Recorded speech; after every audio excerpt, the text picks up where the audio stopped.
Izinkan saya perkenalkan diri ya. Ya. Saya Pendeta Elizabeth Berginting dari Runggun Gereja GBKP, Gereja Batakaro Protestan. Dari saya Cirim, pelanggaran terhadap demokrasi ya. Kalau gereja sejauh ini kan tugas gereja itu kan menjadi garam dan terang. Jadi ketika gereja dikatakan menjadi garam dan terang, hal pertama yang dilakukan gereja adalah mengedukasi dulu jemaatnya. Bahwa dari aras rumput lah, dari bawah dulu jemaat ini dididik, diedukasi supaya menghargai yang namanya demokrasi.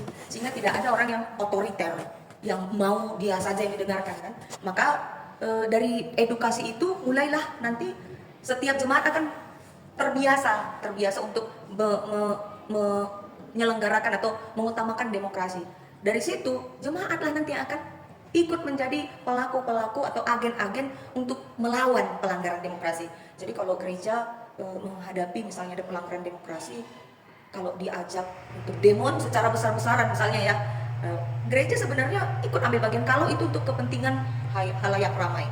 GBKP pernah terlibat dalam demonstrasi melawan perjudian gitu kan. Itu turun semua warga GBKP dari Kabanjahe, dari setiap wilayah berkumpul untuk demonstrasi secara damai ya, tapi nggak anarkis. Artinya pelanggaran demokrasi itu tetap dilawan, tetapi dimulai dari edukasi dulu ke jemaat. Lalu jemaatlah nanti yang akan mempunyai inisiatif untuk bisa menjadi pelaku-pelaku yang mengutamakan demokrasi. Sebelum itu, kami boleh tahu nama Bapak siapa? Ya, saya Pendeta Suryadi Petradi Rajagugu, Sarjana Hukum Master Teolog. Ya, gereja yang pasti sama seperti di awal ya. Gereja itu harus hadir memberikan edukasi paling tidak ya untuk supaya demokrasi itu bisa berjalan dengan baik, karena demokrasi itu kan semacam kebebasan untuk semua orang yang berpikir, sepakat pendapat, bahkan untuk berserikat berkumpul. Pasal 28 sudah juga memberikan semacam gambaran buat kita. Jadi ya gereja hadir ya dalam hal persoalan demokrasi ya harus betul-betul juga menjadi ya apa namanya untuk mengedukasi lah kira-kira begitu, mengajarkan bahwa demokrasi itu adalah sesuatu yang tidak bisa dinafikan atau ditiadakan, karena dengan demokrasi bisa menciptakan yang namanya apa, kesatuan, kedamaian, kerukunan dan yang lain-lainnya. Mungkin itu sebagai gambarannya. Nama saya Pendeta Maurus Marbun. Iya, kalau ada pelanggaran terhadap demokrasi dalam gereja, tentu pihak gereja, para pelayan menyadarkan jemaat supaya tidak terjadi pelanggaran yang berulang. Kemudian kalau pelanggarannya melampaui batas tertentu, tentu diadakan disiplin dengan kasih. Gitu.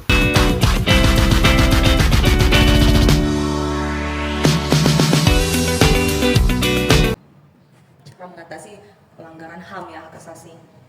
Ketika gereja yang adalah ya, pengikut Kristus, di mana kita itu ditekankan kan kasih ya.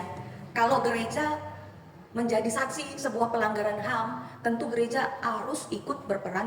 Misalnya ketika ada sebuah kasus nih, ya kan? Kasus ini gereja atau warga gereja menyaksikan, maka sang warga gereja itu akan didorong oleh gereja, ayo bersaksi, jangan diam. Maka bersaksi apa yang dia lihat agar yang pelaku-pelaku pelanggaran HAM ini juga bisa tahu, dia sadar bahwa dia salah dan menerima hukuman yang setimpal. Artinya kita memang tidak berhak untuk menjebloskan seseorang itu, ini kamu harus dihukum, enggak. Tapi kita apa adanya kebenaran itu kita ungkapkan. Sehingga ketika ada permasalahan hak asasi manusia, gereja itu nggak tinggal diam. Gereja itu ikut ambil bagian melalui warga-warga. Misalnya ada warga gereja yang duduk di pemerintahan, ada yang duduk di kepegawaian, ya kan.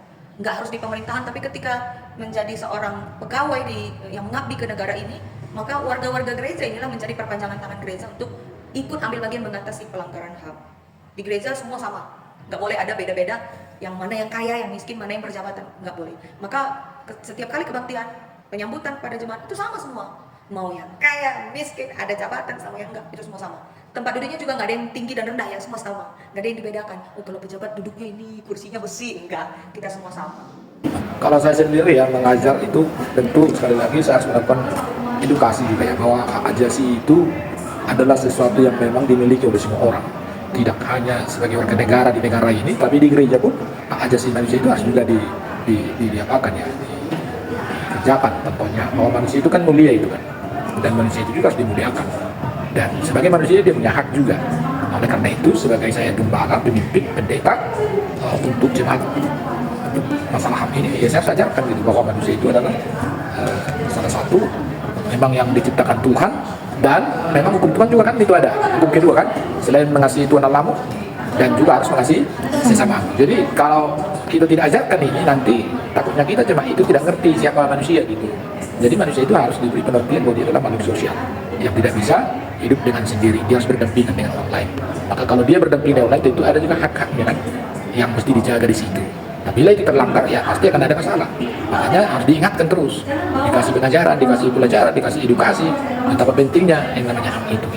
Sehingga bila terjadi persoalan HAM, maka kita sudah bisa langsung ambil apa namanya keputusan lewat apa, teguran misalnya gitu. Nah, gitu. Jadi sehingga HAM ini bisa terjaga dengan baik gitu. Mengatasi permasalahan HAM di antara jemaat-jemaat, ya mengatasi dengan cara kekeluargaan, duduk bersama, membicarakannya, untuk intinya saling menerima, saling memaafkan, sehingga masalah bisa terselesaikan.